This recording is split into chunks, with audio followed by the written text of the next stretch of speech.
एक नए लेक्चर में आपका पुनः स्वागत है। आज हम इस लेक्चर में डिस्कस करने वाले हैं नील्सन का निम्न संतुलन पास। नील्सन का निम्न संतुलन पास, जिसे कि इंग्लिश में कहते हैं Nelson's theory of low level equilibrium trap.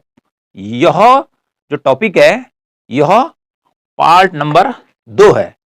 अर्थात ये पूरा जो टॉपिक है इसको मैंने 2 पार्ट में बांटा।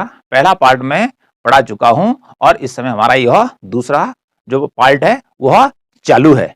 तो इस पार्ट में हम क्या जानेंगे, हम ये जानने का प्रयास करेंगे कि नील्सन का निम्न संतुलन पास रेखा चित्र पर कैसे आता है, या डायग्राम के माध्यम से नील्सन ने निम्न संतुलन पास को किस प्रकार से समझाया है, और साथ में उसने ये भी बताया है कि जो अल्प विकसित देश हैं या जो अल्प विकसित अर्थव्यवस्थाएं हैं वह किस प्रकार निम्नतम जीवन निर्वाह से बाहर निकल सकती हैं, किस प्रकार से वह न्यूनतम जो संतुलन है जो पास है वो किस प्रकार से उसको फेल कर सकते हैं। ये सारी चीजें उसने बताई हैं। तो सबसे पहले हम डायग्राम पे देख लेते हैं, क्योंकि इकोनॉमिक्स में थ्योरी के साथ साथ जो हमारा डायग्राम है बहुत महत्वपूर्ण स्थान रखता है। तो जो नील्सन है उसने अपने न्यूनतम या निम्न संतुलन पास को 3 डायग्राम के माध्यम से एक साथ समझाया है। अर्थात हमें क्या करना पड़ेगा, एक डायग्राम ये है, ओके, दूसरा वाला ये है और तीसरा डायग्राम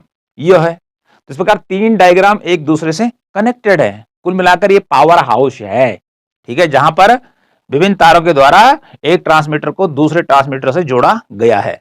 तो ये जो डायग्राम है हमारा ये फेयर डायग्राम है। कैसा डायग्राम है? फेयर डायग्राम है। लेकिन मैं आपको अलग से अभी बताऊंगा कि कौन सा डायग्राम हमें पहले बनाना है, उसके बाद कौन सा बनाना है, उसके बाद हमें कौन सा बनाना है। ओके, तो इधर देखिए, सबसे पहले हम क्या करेंगे, 2 अक्ष लेंगे। एक हमारा होगा ये वाला, इसे कहते हैं क्षैतिज अक्ष, और जो ये खड़ा वाला है लाइन, इसको बोलते हैं अनुलंब अक्ष, वर्टिकल एक्सिस, ठीक है, या ऊर्ध्वाधर अक्ष। तो एक लाइन ड्रॉ करनी है यहां तक, इस पे लिखना है ओ एक्स हो जाएगा, ठीक है, ये हो गया क्षैतिज अक्ष, और ओ वाई हो गया हमारा अनुलंब अक्ष, या इसी को हम कहते हैं वर्टिकल एक्सिस या ऊर्ध्वाधर अक्ष कहते हैं। ओके, इस पूरी लाइन का टाइटल क्या रहने वाला है, यहाँ पे लिखा है पीसीआई, पर कैपिटा इनकम, प्रति व्यक्ति आय। आप हिंदी में लिखना चाहें हिंदी में लिख सकते हैं प्रति व्यक्ति आय। ओके, और इसका टाइटल क्या रहने वाला है, अर्थात वाई एक्सिस का जो टाइटल रहेगा जनसंख्या वृद्धि दर। क्या रहेगा? जनसंख्या वृद्धि दर। तो जो यहां पर ये पहले नंबर का डायग्राम बना है, जो रेखा चित्र बना है, उसी को हम यहां पर समझेंगे।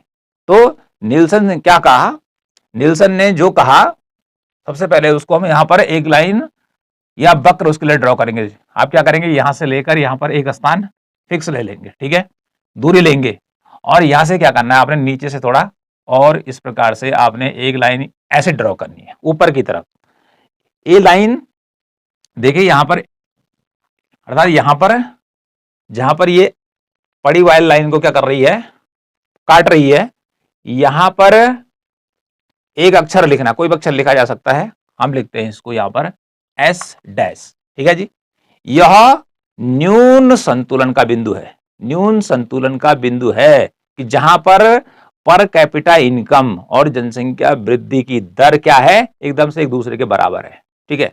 यह जीवन निर्वाह का न्यूनतम स्तर है कि जहां पर इंसान को, अल्प विकसित देशों की जो इकोनॉमी है उनकी अर्थव्यवस्था इतने निम्न स्तर पर रहती है कि वो जीवन की आवश्यकताओं को भी पूरा नहीं कर पाती है, ठीक है। तो यहां पर विकास का सबसे न्यूनतम स्तर है, या हम कह सकते हैं, क्योंकि हम इसको पीसीआई, पर कैपिटा इनकम, और इधर हम जनसंख्या वृद्धि की दर दोनों को दिखा रहे हैं। तो विभिन्न स्तरों पर जो प्रति व्यक्ति आय का स्तर होगा, और वहां पर हम देखेंगे जनसंख्या वृद्धि की दर कितनी कितनी रहती है। अब देखिए, ये रेखा हमने यहां से नीचे से ऊपर की तरफ खींची, तो नीचे की तरफ क्या होगा, जनसंख्या ऋणात्मक हो जाएगी, इससे नीचे ऋणात्मक और इससे ऊपर पॉजिटिव।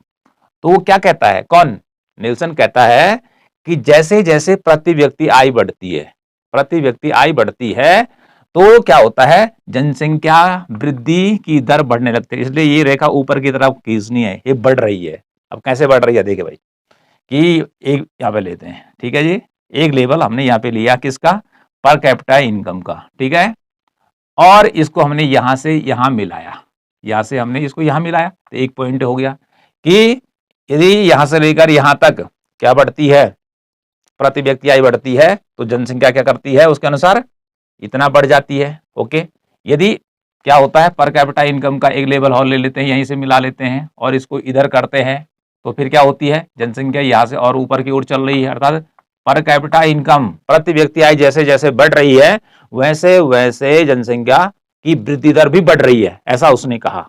क्या बोला उसने कि जैसे जैसे प्रति व्यक्ति आय बढ़ती है, व्यक्ति की इनकम बढ़ती है, उसका पैसा आता है, तो जनसंख्या ग्रो करने लग जाती है, उसकी वृद्धि दर बढ़ने लगती है, इसलिए रेखा ऊपर की ओर जा रखी है। ओके, और यहां पर एक बिंदु ऐसा आता है, कैसा देखिए लगातार बढ़ रही है, एक पॉइंट ऐसा आता है कि उसके बाद जनसंख्या की वृद्धि दर एकदम से ऐसी हो जाए, ऐसा खींचना आपने ड्रॉ। ठीक है जी, ये क्या बतलाता है अभी इसके बारे में बताएंगे। ऐसा करना है और उसके बाद इसको नीचे कर देना है। ठीक है जी, और इस पे लिख देना है डी पी अपॉन पी, ये दिखा रहा है डी फॉर डेल्टा। ठीक है जी, ये दिखा रहा है जनसंख्या में वृद्धि की दर, कि जनसंख्या में कितनी दर की वृद्धि हो रही है। तो क्या कहने का प्रयास किया जा रहा है, इस रेखा के द्वारा नीचे से खींचेंगे, यहां से स्थान छोड़ देंगे, ऊपर की तरफ दिखा रहा है, इस नीचे से ऊपर का लेवल है कि जैसे जैसे प्रति व्यक्ति आय बढ़ती है वैसे वैसे जनसंख्या भी बढ़ने लगती है। लेकिन यहां पर नहीं बोला, यहां पर तो दोनों बराबर है, पर कैपिटा इनकम प्रति व्यक्ति आय और जनसंख्या का जो स्तर है वह यहां पर बराबर है, वो भी न्यूनतम स्तर बोला, लो लेवल है, ये न्यून लेवल है यहां पर। ठीक है, तो यहां तक जनसंख्या बढ़ती है, उसके बाद क्या होता है, जनसंख्या ऊपर की तरफ नहीं बढ़ती है, अर्थात यहां पर देखिए यदि हम इसको यहां से मिला दें तो जनसंख्या यहां पर या यहां पर ये भी देखें तो पर कैपिटा इनकम भी बढ़ रही है इधर की तरफ, लेकिन जनसंख्या की जो वृद्धि दर है वो स्थिर हो जाती है। कुल मिला के यदि हम यहां से लिखें, के पॉइंट हमने यहां पे लिखा और यहां पे लिख दिया एल तक जनसंख्या स्थिर गति से बढ़ती है, 1% की गति से बढ़ती है, माना कि 3% की गति से बढ़ रही है, यहां से तो ऊपर की ओर चढ़ रहा है। ठीक है, चढ़ाई चढ़ रही है, तो जब भी वक्र ऊपर की ओर जाता है तो इसका मीनिंग क्या होता है, बढ़ रहा है। तो ये यहाँ पर दिखा रहा है कि पॉपुलेशन बढ़ रही है जैसे जैसे पर कैपिटा इनकम या प्रति व्यक्ति आय बढ़ रही है। उसके बाद के से लेकर और एल तक जनसंख्या स्थिर गति से बढ़ती है, स्थिर गति से बढ़ती है, और उसके बाद देखिए हमने ये नीचे की तरफ ड्रॉ कर दिया और उसके बाद जनसंख्या घटने लगती है। ओके, तो क्या बताया, पहले जनसंख्या बढ़ती है प्रति व्यक्ति आय के बढ़ने के साथ साथ, उसके बाद जनसंख्या स्थिर हो जाती है और उसके बाद जनसंख्या घटने लगती है। तो ये वाला जो वक्र है, ये वाला, इसको क्या लिखेंगे इस पे आप, DP upon P, DP upon P, इसका मतलब हो गया delta P upon P, P for होता है पॉपुलेशन, पी फॉर क्या होता है, पॉपुलेशन। तो जनसंख्या में वृद्धि की दर को बतला रहा है ये। ठीक है जी, तो इस प्रकार से एक कर्व आप ड्रॉ करेंगे, जैसे हमने यहां से लेकर ये साफ साफ यहाँ पे बनाया, साफ इस प्रकार से आप इसको बनाएंगे। ठीक है जी, अब हमारा इसके बाद इस पहले वाले वक्र के बाद ठीक उसके नीचे दूसरा रेखा चित्र बनेगा। ठीक है जी, तो इसको क्या करना है, इसका वाला अर्थात ए वाला पॉइंट और ए वाला पॉइंट ठीक इसी के सीध में होना चाहिए और इसके नीचे वाला भी इसी की सीध में होना चाहिए। इसलिए आप क्या कर देंगे कि तीनों को एक साथ खींच लेंगे और इधर से इधर की बीच की दूरी, इधर से इधर की बीच की दूरी और इधर से इधर की बीच की दूरी बराबर होनी चाहिए। ठीक है, तो यहां पहले वाले ने क्या बताया, प्रति व्यक्ति आय और जनसंख्या वृद्धि दर के बीच के संबंध को बताया। क्या बताया कि एस अर्थात यहां पे नीचे जहां पर एक दूसरे को काट रहे हैं, यहां पर कैपिटा इनकम प्रति व्यक्ति आय और जनसंख्या वृद्धि की दर दोनों बराबर हैं। यह स्थिर संतुलन का बिंदु है, स्थिर संतुलन का न्यूनतम बिंदु है जीवन निर्वाह का। ठीक है, सबसे बेकार की जिंदगी हम यहां पर कह सकते हैं इसको। ठीक है, इसी को उसने क्या है, पास कहा है, जाल का है। ठीक है, जंजाल है ये, कि जहां से जो अल्प विकसित देश हैं गरीबी से बाहर नहीं निकलते हैं। आगे उसने क्या कहा कि पीसीआई अर्थात इस पूरी लाइन का जो टाइटल है वह पर कैपिटा इनकम है, तो और इधर जनसंख्या की वृद्धि दर है। तो ये जैसे जैसे क्या होती है, पर कैपिटा इनकम बढ़ती है प्रति, तो ये रेखा ऊपर की ओर बढ़ रही है। ठीक है, जनसंख्या वृद्धि दर को बता रही है, के तक बढ़ती है, उसके बाद जनसंख्या क्या होती है, K से लेकर और L तक समान गति से बढ़ती है, इसलिए आपने प्लेन रेखा इसी के समांतर खींचनी है। उसके बाद L पॉइंट पर जाने के बाद जनसंख्या घटने लगती है। ये वाला रेखा चित्र बन जाएगा आपका। ओके, ये हो गया। अब इसके बाद क्या करना है, सेम जो दूसरा वाला है ये यहां बनेगा। यहां पर वही लिखना है प्रति व्यक्ति आय, जिसको हमने क्या लिखा, PCI, पर कैपिटा इनकम, और इधर लिखेंगे निवेश की दर। इस पर आएगा निवेश की दर, मेरा लिखा नहीं है, आप लिख लेंगे, ठीक है जी। अब आपने क्या करना है, क्योंकि हमने इसको इससे जोड़ना है, तो इसलिए आप यहां से थोड़ा सा नीचे से करके और यहां पर इस प्रकार से एक रेखा ड्रॉ कर देंगे, ठीक है जी, कर देंगे, कोई दिक्कत नहीं है। और इस पर क्या लिखना है, डी के अपॉन पी। क्या लिखना है, डी के अपॉन पी। इसका मतलब क्या है, डेल्टा के अपॉन पी, ये बतलाएगा निवेश की दर, क्योंकि हमने यहां पे लिखा ना निवेश की दर, कि निवेश पर कैपिटा इनकम बढ़ने के साथ प्रति व्यक्ति आय यदि बढ़ती है तो क्या निवेश की दर भी बढ़ती है, ये बतलाएगा। ओके, तो ये रेखा हमने क्या करनी है, इस प्रकार से ऊपर की तरफ बढ़ती हुई खींचनी है, क्योंकि हमने इसको पहले बोला, इसको हमने नीचे यहां जोड़ना है, ठीक है, यहां पर इसको जोड़ना है। और यहां पर मैंने पॉइंट लिख लिया आर। अच्छा, कुछ भी हो सकता है, ऐसा नहीं कि वो याद कर दिया आपने कि यहाँ पे एस लिखा था और भूल पड़ गया, क्या था, अरे टी लिख दो, जेड लिख दो, कुछ भी लिख दो, चलेगा, ठीक है। तो इसको हमने यहां पर यहां से जोड़ना है। तो अब हमने देखना है कि इस पॉइंट पर क्या है कि निवेश कब होता है, निवेश के लिए चाहिए बचत, पैसा बचा होगा तो तभी तो क्या करेंगे, निवेश करेंगे, उसको हम किसी वस्तु को बनाने में लगाएंगे। तो इस आर पॉइंट पर, ये है आर पॉइंट, इससे नीचे जो है, यहां नीचे की तरफ हम बचत को देखेंगे तो इधर हो जाएगी ऋणात्मक, ठीक है, बचत कुछ नहीं है। और इस पॉइंट पर बचत क्या है, शून्य है, ठीक है, बचत क्या है, शून्य है। और जैसे जैसे हम यहां से ऊपर की ओर चलते हैं, ठीक है जी, तो ये क्या बतलाता है, निवेश की दर को बतलाता है कि पर कैपिटा इनकम यदि बढ़ती है इतना तो इतना निवेश बढ़ेगा एक, ठीक है जी। हमने एक पॉइंट और ले लेते हैं, इधर इधर ये बढ़ता है तो ये इधर को बढ़ेगा, ठीक है जी, ऊपर की तरफ बढ़ेगा, ठीक है। तो इस प्रकार से एक पॉइंट इस रेखा को हम इस प्रकार से मिला देंगे तो ये आगे चली जाएगी खड़ी उड़ती हुई, जो क्या बतला रही है कि प्रति व्यक्ति, जैसे जैसे प्रति व्यक्ति आय बढ़ती है वैसे वैसे निवेश की दर भी बढ़ने लगती है, निवेश की दर भी बढ़ने लगती है कि देश में मशीनरी, ठीक है, प्लांट, बिल्डिंग, इन क्षेत्रों में वृद्धि होने लगती है। तो इस प्रकार से ये बन जाएगा आपका। ओके, इसलिए इसको हमने यहां से इसको जोड़ दिया, ठीक है। अब क्या करना है, ये दूसरा हो गया, अब तीसरा है, ठीक है जी।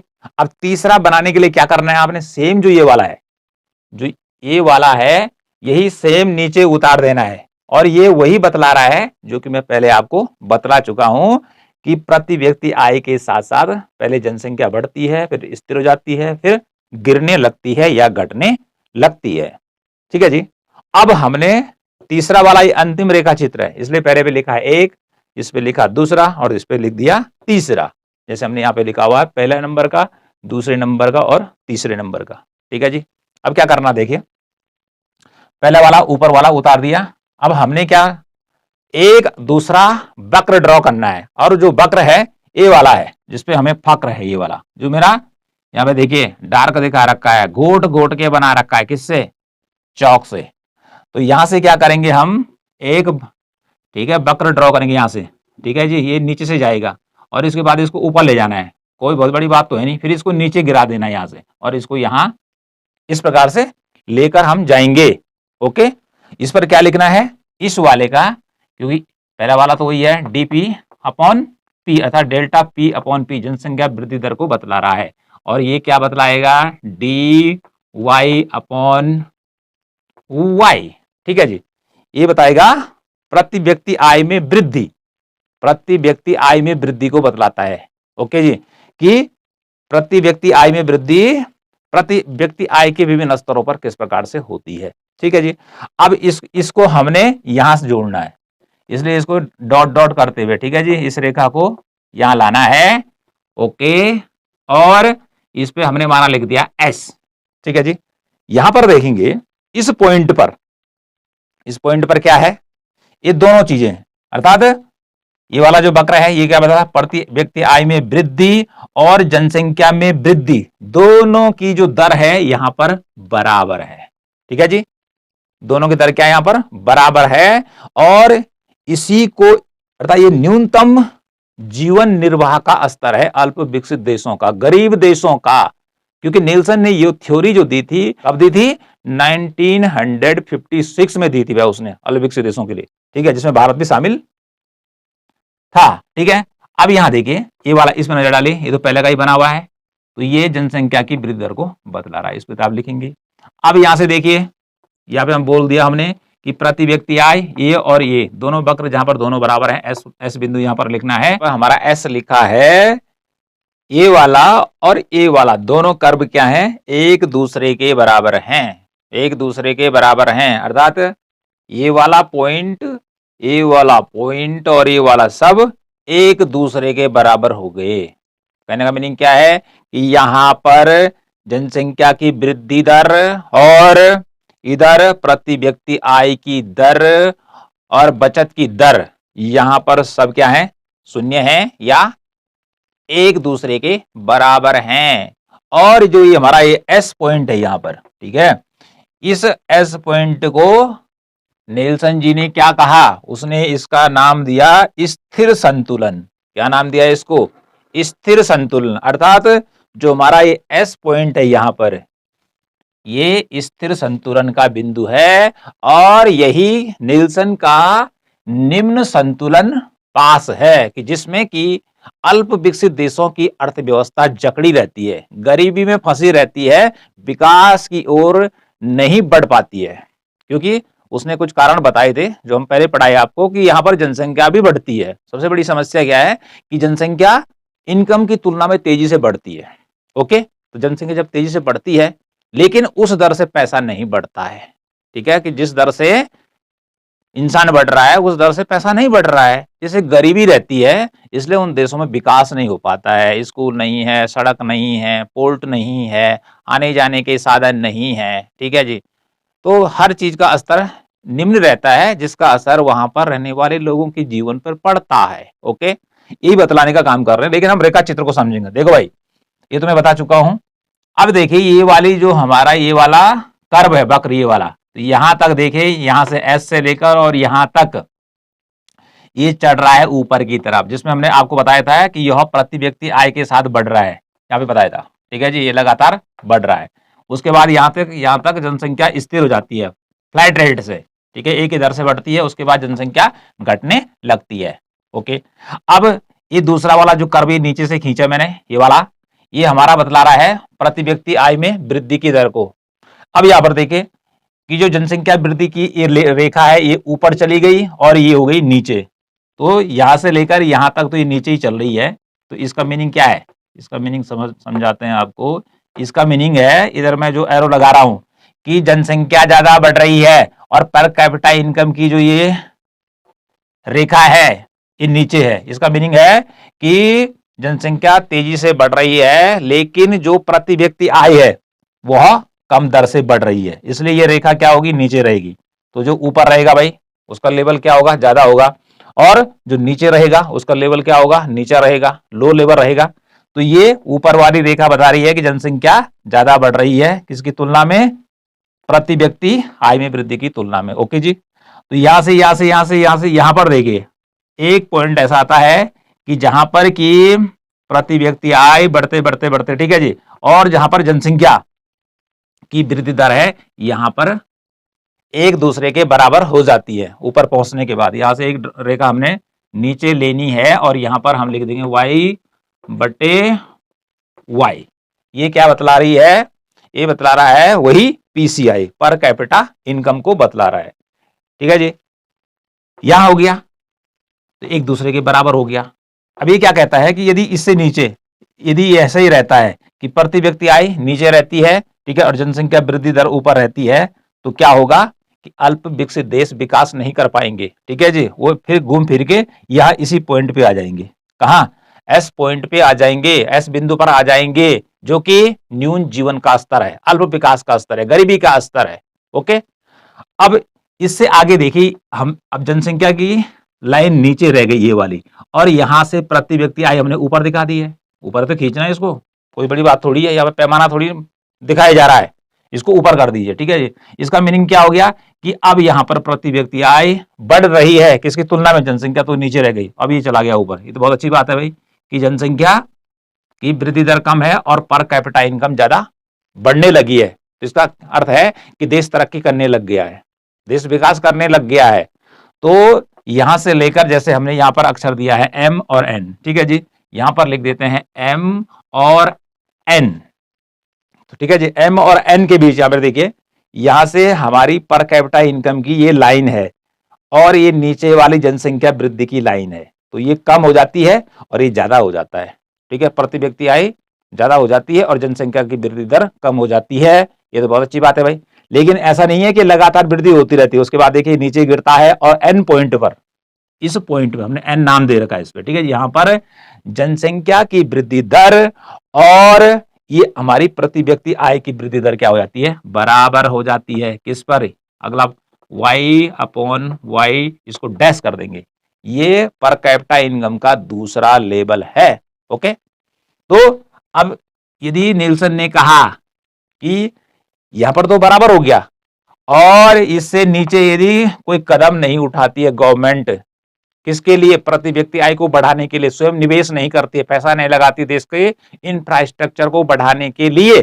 तो फिर तो क्या होगा, ये प्रति व्यक्ति आय नीचे गिरने लग जाएगी, फिर जनसंख्या की तुलना में ज्यादा गिरेगी, ठीक है जी। और फिर ये देश कहां पहुंच जाएंगे, इसी पॉइंट पर, न्यूनतम पॉइंट पर पहुंच जाएंगे। और जो ये एस पॉइंट है, ये क्या है, इस पर लिखना आपने स्थिर संतुलन, ये क्या है, स्थिर संतुलन का बिंदु है या न्यून जीवन निर्वाह, न्यून जीवन निर्वाह का पॉइंट है। अब नेल्सन जी क्या बताते हैं कि हमें यदि अल्प विकसित देशों को इस न्यूनतम जीवन निर्वाह के जाल से बाहर निकालना है, गरीबी के जंजाल से बाहर निकालना है, ठीक है, जिस जाल में ये फंसे हुए हैं, तो हमें क्या करना पड़ेगा कि ये जो प्रति व्यक्ति आय है एन पॉइंट पर नीचे गिर रही है, इसको ऊपर बढ़ाने का काम करना पड़ेगा।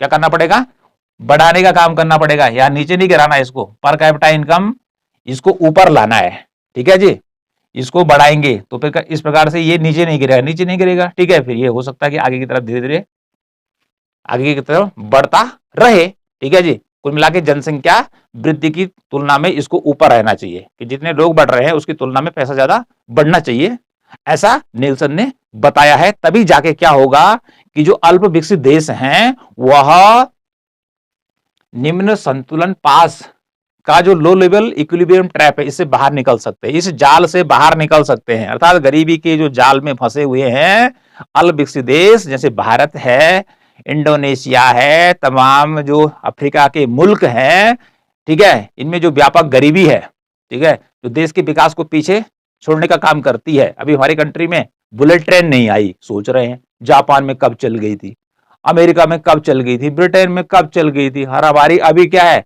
अहमदाबाद टू मुंबई अभी क्या हो रहे हैं, पुल के खंभे ही खड़े हो रहे हैं, ठीक है जी, और वो बरसों पहले काम कर चुके हैं, ठीक है। और ये थ्योरी कब की है, नेल्सन की, ये है 1956 में दी थी उसने थ्योरी, ठीक है, कितना पुराना बात उसने की थी, तो उस समय हमारे देश की जो कंडीशन थी और भी बेकार थी, ठीक है। तो इस प्रकार से आप इस डायग्राम को बनाने का काम करेंगे भाई, ठीक है, कोई बहुत बड़ी बात नहीं है, फेयर डायग्राम ही है। इस प्रकार से पहले ये बनाएंगे, उसके बाद ये बनाएंगे, उसके बाद ये बनाएंगे, ठीक है जी। तो ये इसके बनाने की प्रैक्टिस करनी पड़ेगी। अब ये क्यों बढ़ा, फिर ये ठीक है जी, फिर ये ऊपर गया, ठीक है, इसको हमने फिर नीचे से मिलाया, फिर हमने ये बोला सेम ऊपर वाला नीचे लाना है और एक और खींचना है। तो तीनों डायग्राम देखिए कितने स्मार्ट लग रहे हैं, कितने स्मार्ट लग रहे हैं, जितने स्मार्ट आप है, जितने सुंदर आप हैं, इस प्रकार से डायग्राम भी क्या हो जाएगा, तैयार हो जाएगा, ठीक है। तो ये तो रफ था। अब देखिए यहीं से हमने क्या किया है, यहां पर के पॉइंट पे देखिए, एस से लेकर के पॉइंट तक पॉपुलेशन क्या होती है, लगातार बढ़ती है, जनसंख्या लगातार बढ़ती है, ठीक है। तो इस पे यहां पे नजर डालिए, ठीक, यहां पर ये क्या दिखा रहा है, निवेश की दर दिखा रहा है कि यहां पर निवेश यहां तक तो बढ़ता है, लेकिन इसके बाद क्या हो जाता है, जनसंख्या वृद्धि की तुलना में ऊपर की ओर बढ़ जाता है, यदि आगे बढ़ गया, ठीक है, ऐसा नहीं कि आपने पीछे लागे, नहीं, सेम ध्यान रखिए। फिर हमने इसी पॉइंट को क्या कर रखा है, यहां दिखा रखा है, इस वाले को, डॉट डॉट करेंगे आप, ऐसा नहीं कि सीधे लाइन खींच दी घोट घोट की, यहाँ पे रख दिया, ठीक है। यहाँ पे क्या दिखा रखा है, यहाँ से लगातार जनसंख्या बढ़ रही है, लेकिन इसके बाद जनसंख्या क्या हो जाती है, फ्लैट हो जाती है, एक ही गति से बढ़ती है, ठीक है। जैसे जहाज उड़ा, जहाज उड़ा ऊपर, उसने फ्लाइट भरी, उसके बाद समतल हो गया, सीधे आगे उड़ान भर रहा है, फिर नीचे की तरफ क्या करेगा, लैंड करेगा। तो इस प्रकार से ये रेखा चित्र आप बना लेंगे, इस पे लिखेंगे एस डैश, ये ऊपर लगा रखा ना एक कॉमा, ये वाला, ये डैश कहते हैं इसको, एस डैश, ये हो गया आर, ये हो गया एस। तो कुल मिला के ये वाला जो पॉइंट है, ये है कौन सा पॉइंट, एस वाला, जिसे बोलेंगे निम्न संतुलन पास। इसका दूसरा नाम क्या है, इसे बोलते हैं स्थिर संतुलन या न्यून जीवन निर्वाह, ठीक है। तो इस प्रकार से आप डायग्राम को क्या करेंगे, ड्रॉ करेंगे। और डायग्राम आप पेंसिल से बना सकते हैं, पेन से बना सकते हैं, पहले पेन की जगह पेंसिल से प्रैक्टिस कीजिए, बार बार प्रैक्टिस कीजिए, ठीक है जी। जब आप प्रैक्टिस करेंगे तो उसके बाद आप इसको सीधे ड्रॉ कर लेंगे। परीक्षा में इतना टाइम नहीं होता हमारे पास कि हम बहुत सुंदर सुंदर, ठीक है, रंगों से इसको सजा सके, इसलिए परीक्षा में सीधे फ्री हैंड से इसको हम ड्रॉ कर सके। उसने जाल की बात तो की, किसने, नीलसन ने, कि ये न्यून जाल में फंसे रहते हैं, ट्रैप में फंसे रहते हैं, ठीक है, जैसे पंछी फंसी रहती है जाल में, ठीक है। गरीबी के जाल की बात कर रहे हैं, अल्प विकास की बात कर रहे हैं, ठीक है।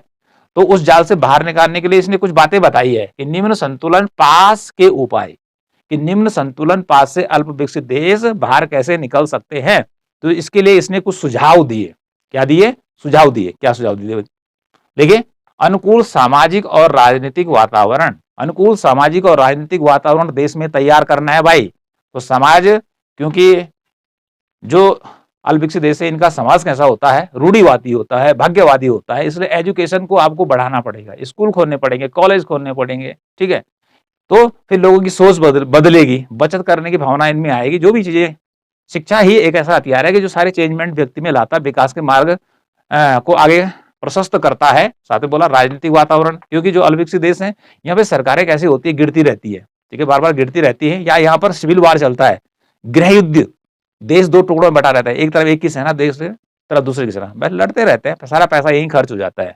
तो राजनीतिक वातावरण यहाँ पर अच्छा होना चाहिए, सरकार डेमोक्रेसी वाली होनी चाहिए, ठीक है। कैसी होनी चाहिए, लोकतंत्रात्मक सरकार होनी चाहिए। तो लोकतंत्रात्मक सरकार यहाँ पर आती है और अनुकूल सामाजिक वातावरण बन जाता है देश में, तो ये विकास का मार्ग तैयार करेगा। क्योंकि जब लोग पढ़ेंगे लिखेंगे तभी जाके वह किसी काम को सही ढंग से कर पाएंगे, ठीक है। इंजीनियर कौन बनेगा, डॉक्टर कौन बनेगा, ठीक है जी, टीचर कौन बनेगा, जो पढ़ा लिखा होगा भाई, ठीक। अगला है बचत और निवेश को प्रोत्साहन। सरकार को क्या करना है, देश में बचत और निवेश को प्रोत्साहन करना है। तो सबसे पहले बचत, लोगों के अंदर ये भावना जगानी है भाई कि बचत करना एक अच्छी आदत है, बचत कीजिए। इसके लिए बैंकिंग सिस्टम, देश में बैंक खोलने पड़ेंगे, ठीक है। लोगों का पैसा बैंक में जमा होगा तो कोई वहां से उधार लेगा, तब उसको कहाँ लगाएगा, किसी फैक्ट्री में लगाएगा, फैक्ट्री खड़ा करेगा। ओके जी, कपड़ा बनाने की फैक्ट्री उसने खड़ी कर दी, इसी प्रकार से उसने क्या फैक्ट्री खड़ी कर दी, जैसे ये माइक है, वायरलेस माइक की फैक्ट्री तैयार कर दी, ठीक है। तो ये प्रोडक्शन को बढ़ाएगा, ठीक है, रोजगार मिलेगा लोगों को। तो कुल मिलाकर बचत और निवेश को प्रोत्साहन देना है देश में, ठीक है, यही बढ़ेगा तो पर कैपिटा इनकम, प्रति व्यक्ति आय बढ़ेगी, ठीक है, और देश आगे की ओर जाएगा। जनसंख्या नियंत्रण, सबसे बड़ी समस्या इन देशों की क्या है कि जनसंख्या बहुत तेजी से बढ़ती है। जैसे भारत की जनसंख्या बहुत तेजी से बढ़ी भाई, ठीक है, बड़ी समस्या खड़ी करती है। बेरोजगारी बहुत ज्यादा है, लोगों को रोजगार नहीं मिल पा रहा है, पढ़े लिखे बहुत है लेकिन पोस्टें इतनी कम निकल रही है, बाकी सब ऐसे घूम रहे हैं। तो जनसंख्या को कंट्रोल करना पड़ेगा, लोगों को समझाना पड़ेगा, ठीक है, कि भाई छोटा परिवार सुखी परिवार। इसके अलावा हेल्थ सिस्टम को सही करना पड़ेगा, हॉस्पिटल खोलने पड़ेंगे, ठीक है। और परिवार को किस प्रकार से कंट्रोल किया जा सकता है, इसके लिए दवाइयां आनी चाहिए, ठीक है। अगला क्या कहा, सरकार द्वारा विकास एक कदम उठाना। अब क्योंकि लोगों के पास तो पैसा कम है तो सरकार स्वयं अपने स्तर से पैसा लगाए, क्योंकि सरकार क्या करती है, देश से टैक्स इकट्ठा करती है। तो सरकार ही क्या करेगी, प्रारंभ में जब देश गरीब रहते हैं तो वही आगे रोडों का विकास करना, फैक्ट्रियों को लगाना, हॉस्पिटलों को खोलना, स्कूलों को खोलना, ये सारा काम किसका रहेगा, सरकार का रहेगा। तो जब ये सिस्टम सही हो जाएगा तो धीरे धीरे फिर आगे चलकर अगला जो चरण होगा वो भी सही होगा। विदेशों से ऋण लेना, अभी क्या कह रहे हैं कि अपने देश में पैसे की कमी है भाई, तो विदेशों से ऋण ले लीजिए, ठीक है जी। आप ऐसा करें, जापान से ले लीजिए, भारत वालों जापान से ले लीजिए, अमेरिका से ले लीजिए, ब्रिटेन से ले लीजिए, ठीक है। और उस पैसे से अपने देश में स्कूल खोलना है तो स्कूल खोलिए, जहां रोड नहीं है वहां रोड बना दीजिए, ठीक है। जहां बंदरगाह है नहीं है वहां बंदरगाह बना दीजिए, ठीक है। जहां एयरपोर्ट नहीं है एयरपोर्ट बना दीजिए, जहाज नहीं है तुम्हारे पास जहाज ले लीजिए, वाहन नहीं है, गाड़ियां नहीं है, ट्रक नहीं है, तो बारबाटे का रिफाइनरी नहीं है, उसको वहां ले लीजिए, ठीक है। तो इसलिए उधार लीजिए और अपने देश में काम करना शुरू कर दीजिए। अगला है उत्पादन की नई तकनीक अपनाना। अब ये भी बड़ी कमी रहती है अल्प विकसित देशों की, क्योंकि तकनीकी जो होती है वो पुरानी होती है, पुराने ढंग से काम करते हैं। खेती बाड़ी का काम पुराने ढंग से होगा, कपड़े बुनने का काम पुराने ढंग से, हर का काम पुराने ढंग से होगा। तो मशीन क्या करती है, फास्ट काम करती है। मशीन क्या करती है, फास्ट काम करती है, ठीक है, और कम समय लेती है, तो इससे कॉस्ट घटती है। तो इन्होंने कहा कि नई टेक्नोलॉजी, तो नई टेक्नोलॉजी विदेशों से लेनी पड़ेगी, इनके पास नहीं है। तो जब ये विदेशों से क्या लेंगे, ऋण लेंगे, तो उस पैसे से विदेशी टेक्नोलॉजी खरीदेंगे और देश में इंडस्ट्री को बढ़ाने का काम करेंगे। तो एक कदम यदि उठाए जाएं, किसने कहा, नेल्सन ने कहा, तो अल्प विकसित देश निम्न संतुलन पास से बाहर आ सकते हैं। निम्न संतुलन जो पास है उनका, वह उससे बाहर आ सकते हैं, अवस्था की ओर अग्रसर हो सकते हैं। तो ये कदम उठाए जाने चाहिए। पर लेकिन उसने क्या कहा, ऐसा नहीं है कि आपने एक ही कदम उठाए, ये सारे कदम एक साथ उठाने हैं, सारे जो है रिफॉर्म देश में एक साथ लागू करने हैं। और यदि आपने एक साथ यदि इनको लागू कर दिया, तो एक बार लागू करने के बाद प्रति व्यक्ति आय जहां यहां नीचे गिर गई थी एंड पॉइंट पर, ठीक है जी, ऊपर चढ़ने का नीचे गिर गई थी, तो यदि एक बार ये ऊपर की ओर चली गई, मतलब बढ़ गई है जनसंख्या की तुलना में, सरकारी कदम के द्वारा जो यहां पर बताए गए, इन कदमों के द्वारा यदि प्रति व्यक्ति आय बढ़ जाती है, तो उसके बाद ये नीचे गिरने वाली नहीं है, क्योंकि फिर देश क्या होगा, और आगे की ओर बढ़ने का काम करेगा, क्योंकि तब फिर बचत, फिर निवेश, फिर बचत, फिर निवेश, इस प्रकार का क्रम चलता रहेगा। तो फिर पर कैपिटा जो इनकम है वो नीचे नहीं गिरेगी। तो जब पर कैपिटा इनकम बढ़ेगी, अर्थात प्रति व्यक्ति आय बढ़ेगी, तो लोगों का पैसा बढ़ेगा, पैसा बढ़ेगा तो बचत करेंगे, बचत करेंगे फिर निवेश होगा, ठीक है जी। निवेश करने से क्या होता है कि देश में नई नई बिल्डिंगें, नए नए प्लांट, नई नई मशीनरी, हर चीज बनती है, जिससे लोगों को सुविधा मिलती है, रोजगार मिलता है, सारी चीजें होती है।